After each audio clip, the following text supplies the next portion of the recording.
Hi, good afternoon. This is Chandra Easton here from StarAstrologyHealing.com. Just talking to you about my travels throughout Australia, this ancient land. For I think it's about 3 months I've been in Western Australia, and then I turned to face the east. I left the coast at Esperance and headed up to Norseman, and I was about to travel east across the Nullarbor out of Western Australia into South Australia. This is the what's called the Nullarbor Plain, and it goes not far from the coast of the Great Australian Bight. I looked it up somewhere. What was it? 1300? No, I've forgotten. Yeah, it's 1343 kilometres across this very remote part of Australia through the Nullarbor Plain. The most dramatic coastline, as you can see. Got a few shots here. Very windy, huge erosion from the elements of the Southern Ocean. This is a beautiful image here of the Bunda Cliffs. Some people actually stop and stay overnight at the Bunda Cliffs. Yeah, it's very remote, wild. I was speaking to someone recently who said he remembered travelling it in the 70s when it was mostly dirt. Well, now it's all bitumen, but it's a very long way through the Australian bush, where the deserts meeting the Southern Ocean. Wild storms come up there, and yeah, lots and lots and lots and lots of semi-trailers feeding. This is the supply route from east to west into Perth, and from Perth across to Adelaide. It took me about 3.5 days. Many people do it in 2 days. Very windy. Yeah, not a part of the journey that I particularly enjoyed, but certainly the coast's magnificent. I arrived at the Eyre Peninsula, which is this little V-shaped peninsula in South Australia. I didn't go down as far as Port Lincoln, but I did travel the coast on the western part of the peninsula. This is the traditional owners here are the Ngawi people, and very, very many beautiful bays and touristy places. I spent a little bit of time a day around Venus Bay, which is quite idyllic and very beautiful.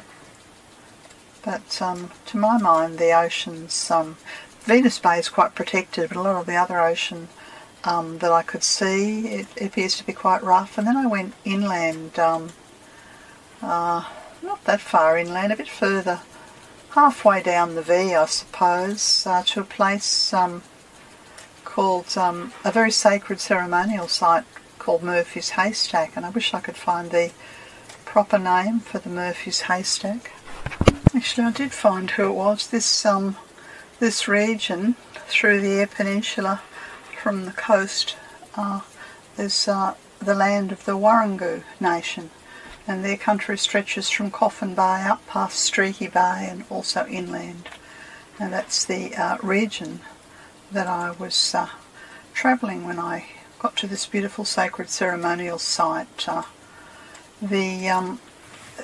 What we have here is pink granite, known as Inselbergs, sort of isolated standing stones they remind me of, 1600 million years old. And I've just got a few images to show you here. They're weathering dramatically, and the scientists say that somewhere down the track they'll be weathered away and gone altogether.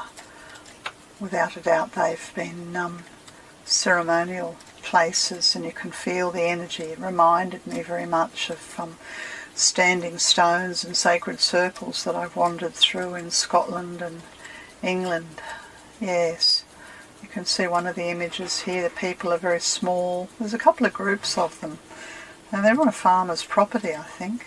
Yeah, quite a presence that they have, and they're of the similar geological makeup to the Wave Rock that I visited in Western Australia. Yeah, and I noticed as I was travelling through the Eyre Peninsula that there seemed to be environmental concerns, and it sort of reminded me that back in the 19 50s, after the Second World War, the British, with the permission of the Australian government, were testing their nuclear weapons in the desert in South Australia in a place called Maralinga. And there's been decades worth of health crisis in the Aboriginal people ever since then, birth defects and cancers and what do I know. So the tendency to use the desert in Australia and consider it as no man's land and nothing and can be used and abused has been there for a while. And of course, in fact, yes, it's a lot of emptiness and a lot of vast spaces. This is a beautiful image here of the southern aurora, because we're not that far from the Southern Ocean and south to the South Pole. Yeah, so I was travelling around the Eyre Peninsula, and I went on the road across through Port Augusta, and I didn't stop at Kimba, but I had heard and saw everywhere posters saying no nuclear dumps here. And so of course the fight's still continuing here in South Australia, Aboriginal people protecting their sacred land and their country. And I also heard of a significant fight going on down around the tip, around Port Lincoln at a place called Whalers Way. And that in itself tells you that there's been whaling here and desecration of those majestic sea creatures in the past. And now what do we have? We have orbital rocket launches planned. And so there's ongoing protest around these regions, and all power to the local Indigenous people and the local environmentalists who continue this great work. Anyway, that's all for now. Next time I'll chat to you about my travels in and around the Flinders Ranges. This has been Chandra Easton from Star Astrology Healing. Bye for now.